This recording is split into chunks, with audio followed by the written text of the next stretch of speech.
L'idée d'un réseau d'énergie mobile basé sur la conduite autonome est une nouveauté.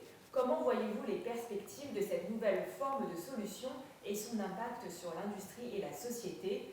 Quel est votre avis sur ce nouveau produit nommé Flashbot, ce robot de stockage et de recharge d'électricité basé sur la conduite autonome L4?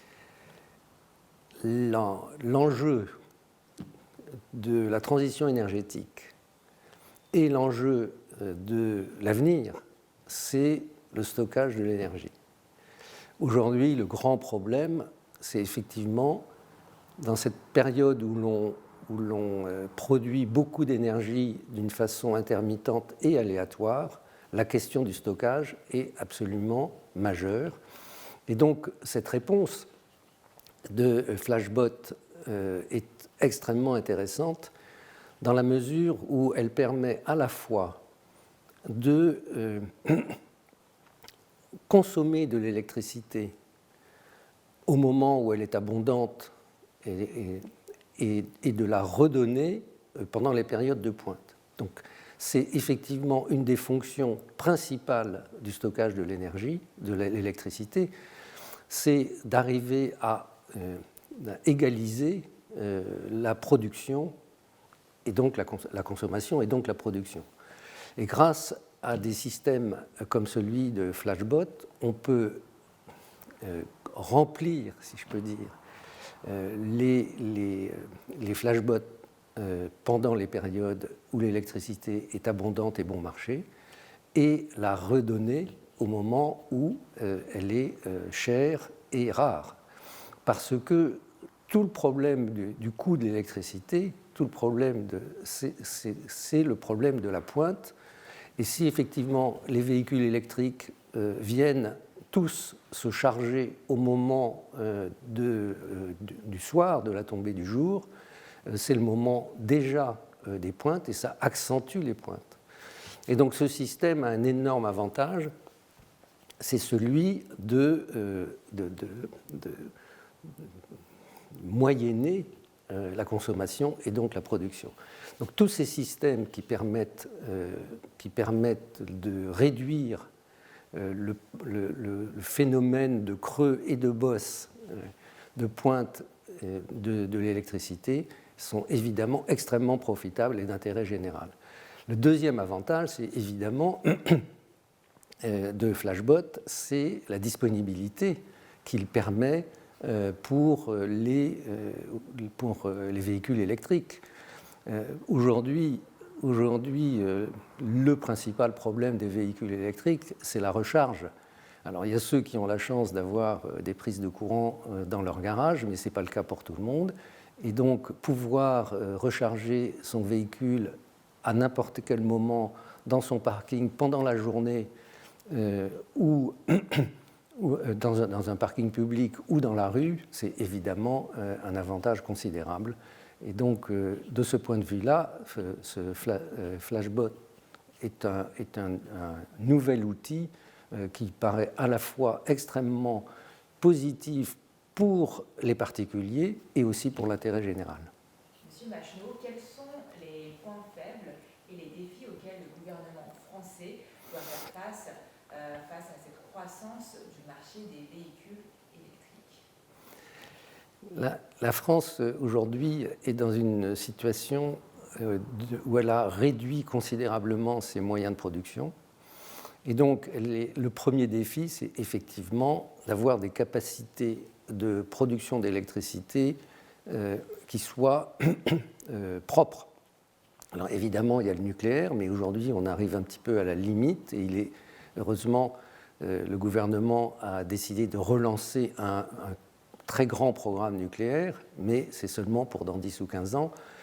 Et entre-temps, le défi, c'est évidemment la quantité d'électricité disponible quand on augmente la consommation, en particulier avec le développement des véhicules électriques.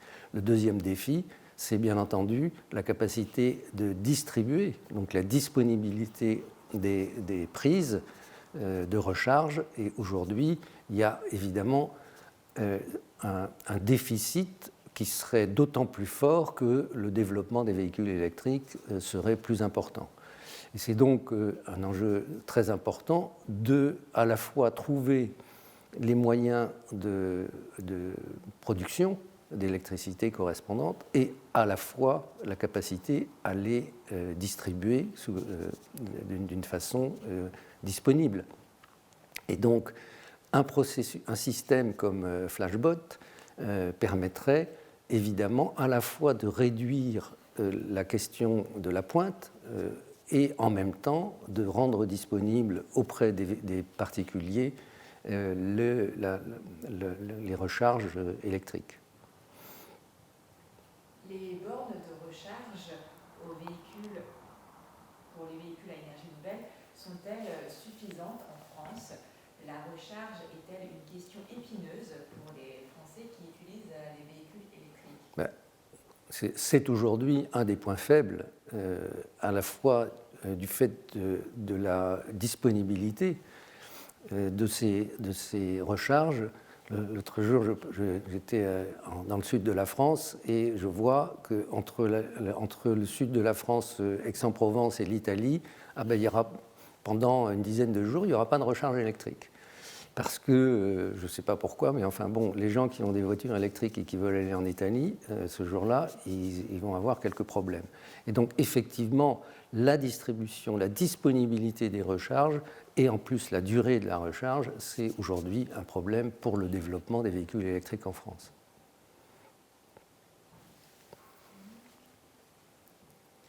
Quels seront les défis, M.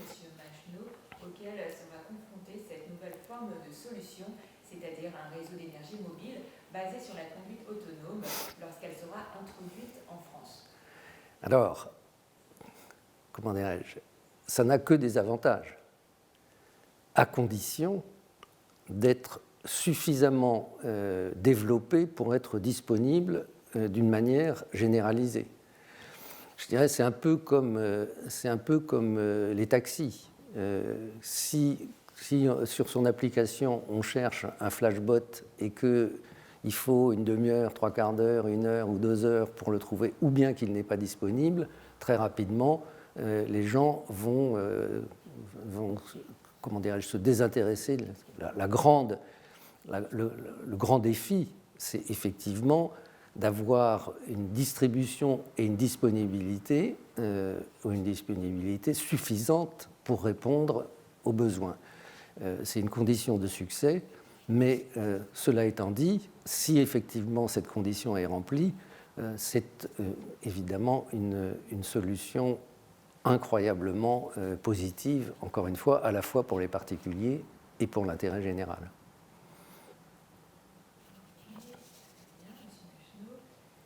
On va passer à la dernière question. Est-ce que vous pouvez présenter, nous dire quelques mots, pour féliciter ce lancement officiel, en commençant par vous présenter?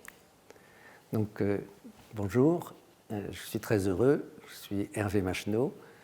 J'ai été directeur de la branche Asie-Pacifique basée à Pékin pendant 20 ans pour EDF et directeur de la production et de l'ingénierie d'EDF pendant 5 ans. Et je suis très heureux de pouvoir m'exprimer à propos de ce forum de l'innovation. Encore une fois, il est le signe, encore un signe, je dirais, à la fois le dynamisme et de la Chine dans le domaine de l'innovation, le dynamisme et j'allais dire de l'avance que la Chine est en train de prendre dans le domaine de l'innovation, dans ce domaine particulier des véhicules autonomes et de la mobilité électrique.